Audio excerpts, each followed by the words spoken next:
8h22, hora de embarcarmos na ponte aérea e chegarmos ao Rio de Janeiro, onde encontramos Sidney Rezende. Tudo bem, Sidney?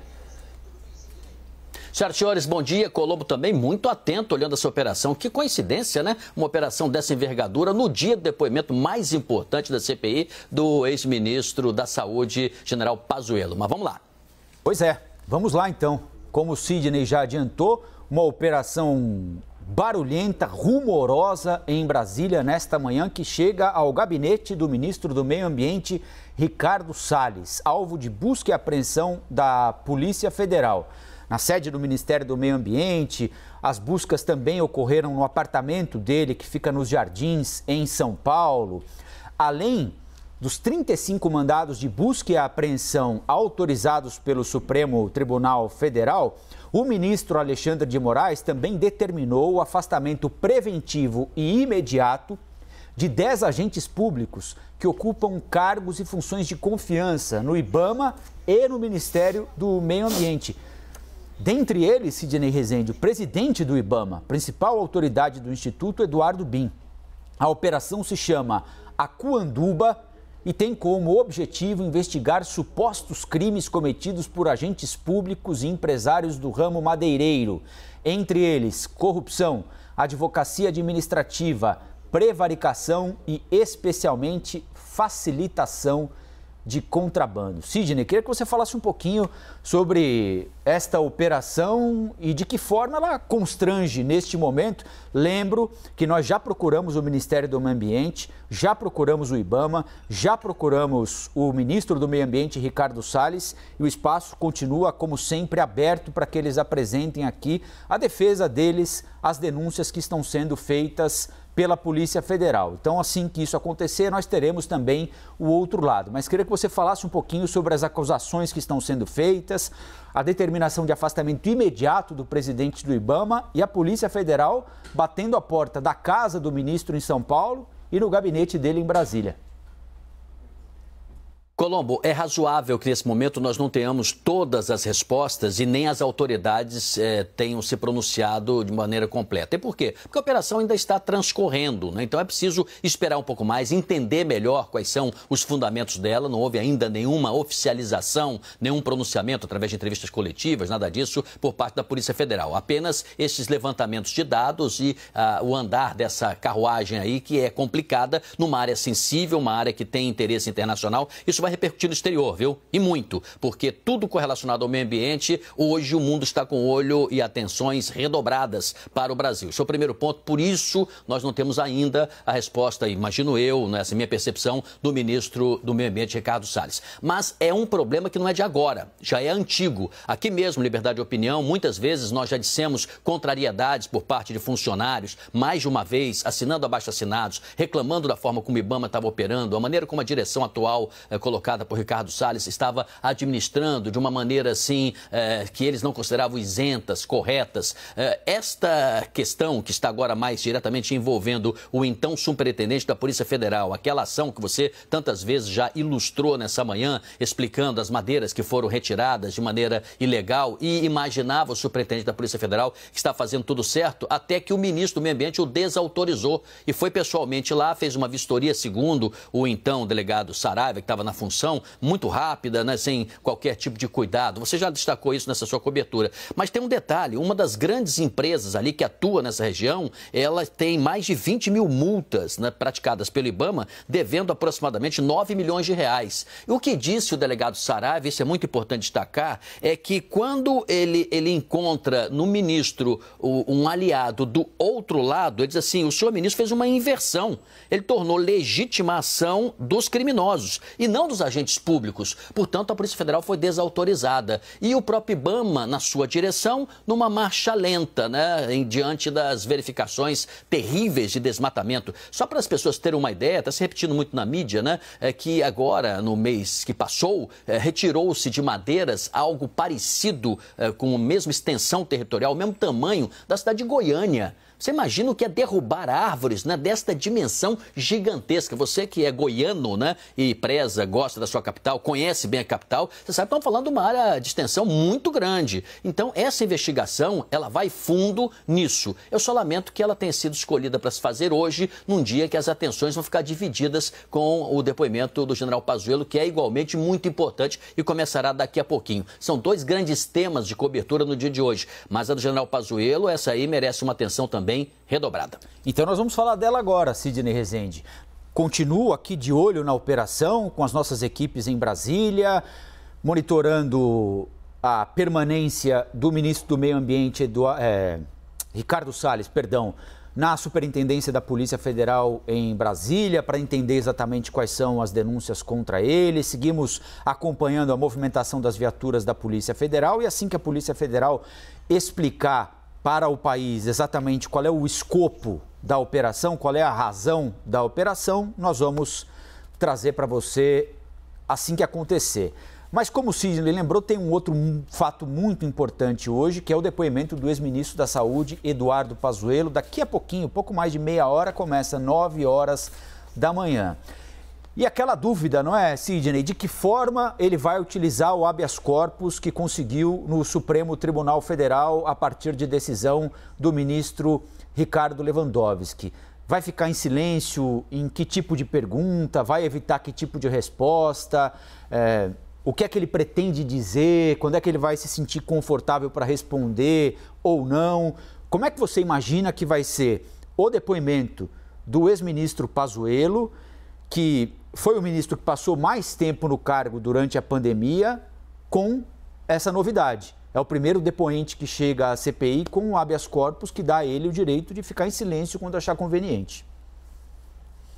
Colombo, é um depoimento colhido presencialmente, ele estará lá. E ao seu lado, 2 advogados, um designado pela AGU, que é a Advocacia Geral da União, oficial, porque ele foi ministro durante muito tempo e existe essa proteção mesmo, esse cuidado por parte dos advogados deste departamento, deste órgão importante. E o outro é o advogado dele particular. Ele está resguardado, então é possível que em muitos momentos, já que será um depoimento muito longo, surgirão perguntas, já quem sabe através das perguntas dos relatores, do relator Renan Calheiros, ou mesmo depois, né, em que ele vai se imiscuir de responder. Ele não vai querer responder e vai dizer que está respaldado para isso, e está mesmo. A outra coisa é que eu diria que é impossível, num longo depoimento, ele conseguir não falar sobre o mais importante todo o tempo. Haverá em algum momento que ele vai ser indagado, questionado, perguntado, e os senadores vão dizer, mas isso aí não está no âmbito do seu habeas corpus, o senhor tem que responder, o senhor está aqui para falar a verdade.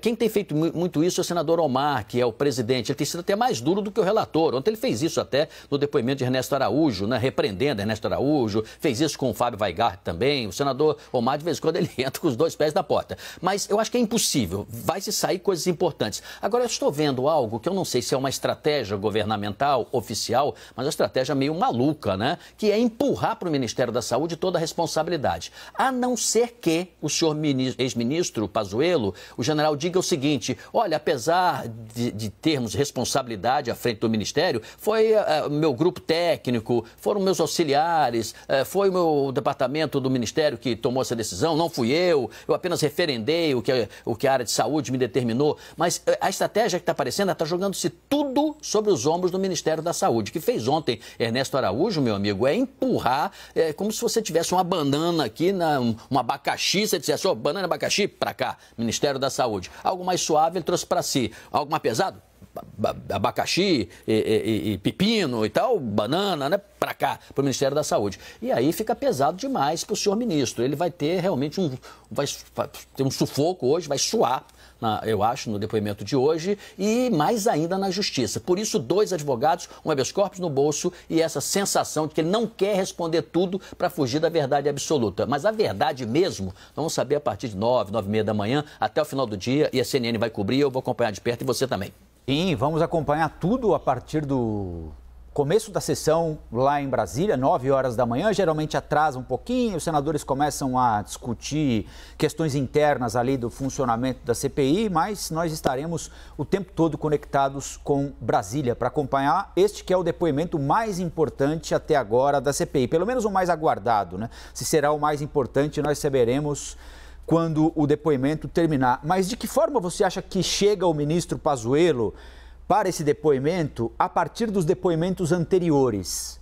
Depoimento do diretor-presidente da Anvisa, depoimento do CEO da Pfizer, relatando, tendo um cronograma ali exato de todas as reuniões que foram feitas entre a farmacêutica e o Ministério da Saúde, citando nomes dos presentes, quem foi, quem não foi, quando procurou, quando não procurou. O depoimento de ontem, que você citou muito bem, do ministro Ernesto Araújo, falando, olha, eu recebi orientação do Ministério da Saúde, foi o Ministério da Saúde.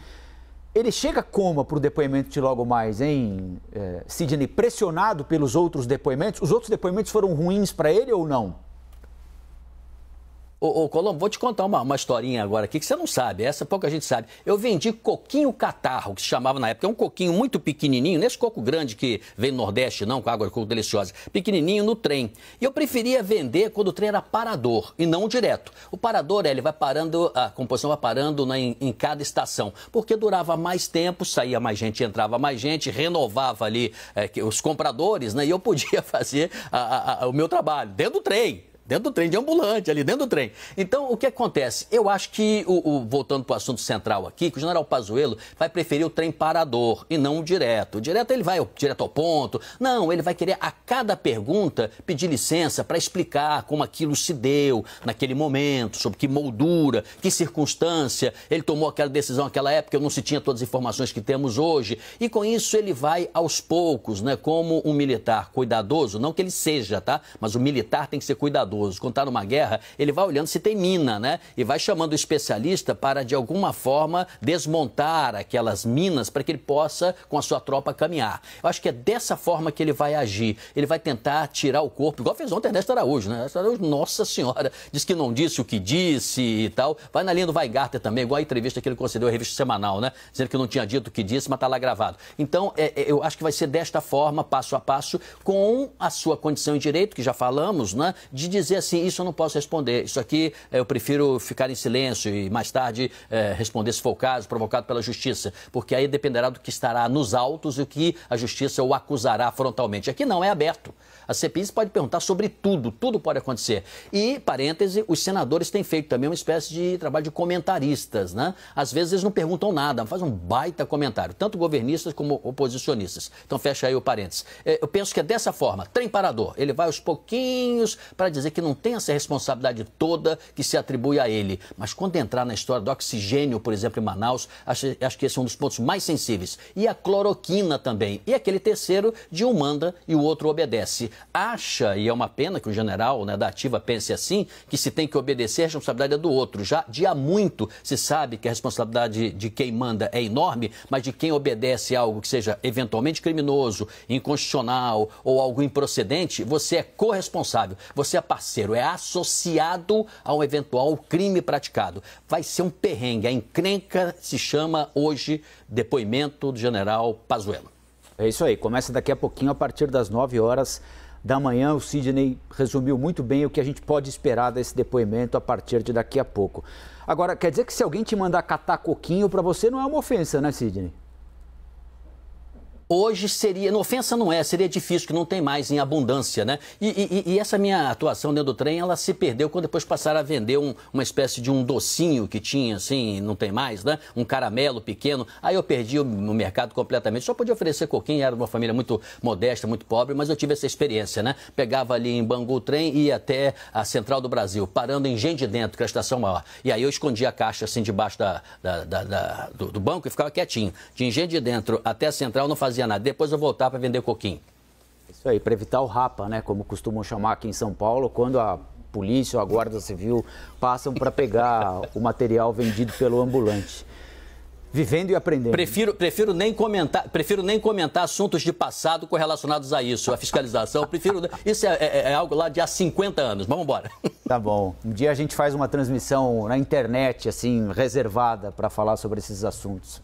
Bom, olha, Sidney, quero tratar com você agora sobre o depoimento de ontem do ex-chanceler Ernesto Araújo, que falou à CPI da pandemia e disse que não atacou nenhum parceiro comercial, como é o caso da China, por exemplo. Ele considera que todas as declarações que foram feitas a respeito do país foram respeitosas, colocou grande parte da responsabilidade pelo atraso na obtenção de vacinas, como você já adiantou, no Ministério da Saúde.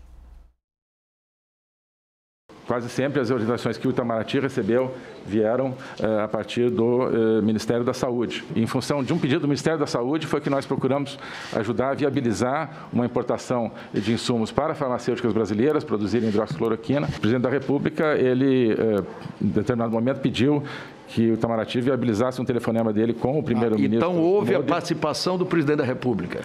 Sim, jamais promovi nenhum atrito com a China, seja antes, seja durante a pandemia. Houve determinados momentos em que o Itamaraty, eu, por minha decisão, nos queixamos de comportamentos da Embaixada da China ou do embaixador da China em Brasília, mas não houve nenhuma declaração que se possa qualificar como anti-chinesa. Ernesto Araújo também admitiu que não houve diálogo do Itamaraty com a Venezuela para tratar da doação de oxigênio para Manaus, naquela que foi uma das piores tragédias do país até agora. A gente morrendo sufocada em Manaus por falta de ar, por falta de oxigênio. O que é que você traz de importante para a gente? O que é que te chamou a atenção no depoimento de ontem? Primeiro, uma blindagem ao presidente Jair Bolsonaro.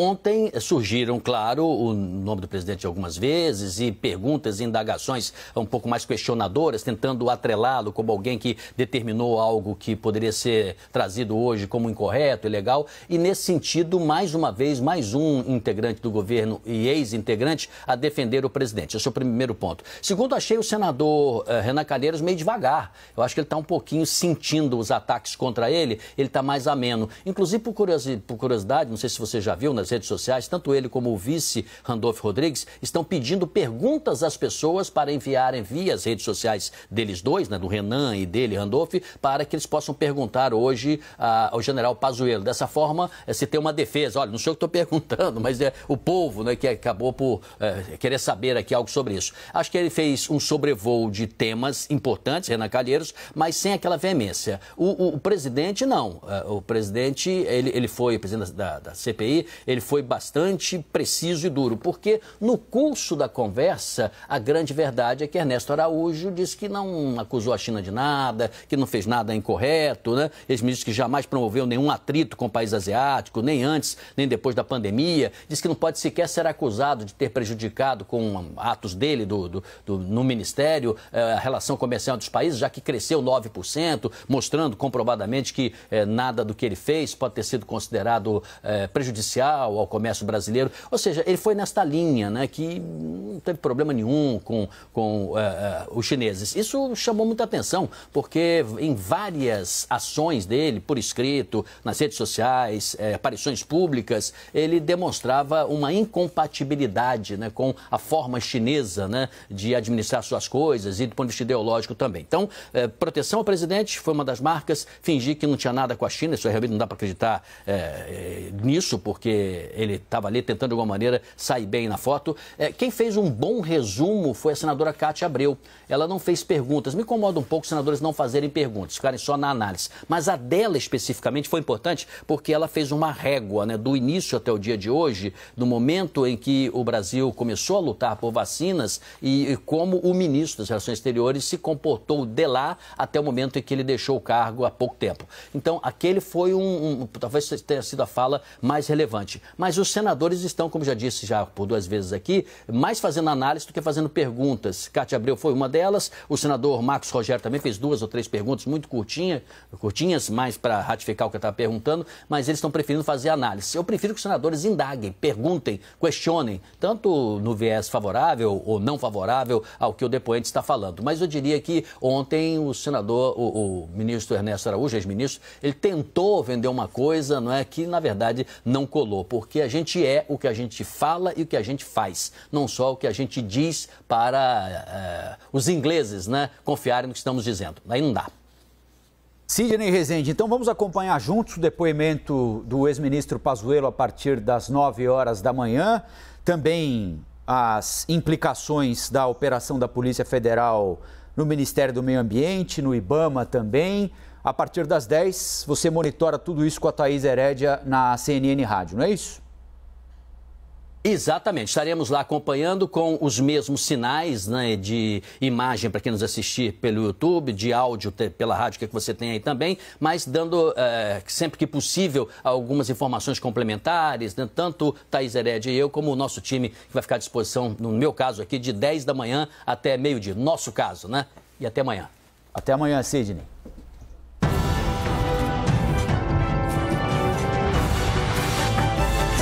As opiniões emitidas pelos comentaristas do quadro não refletem necessariamente a posição da CNN.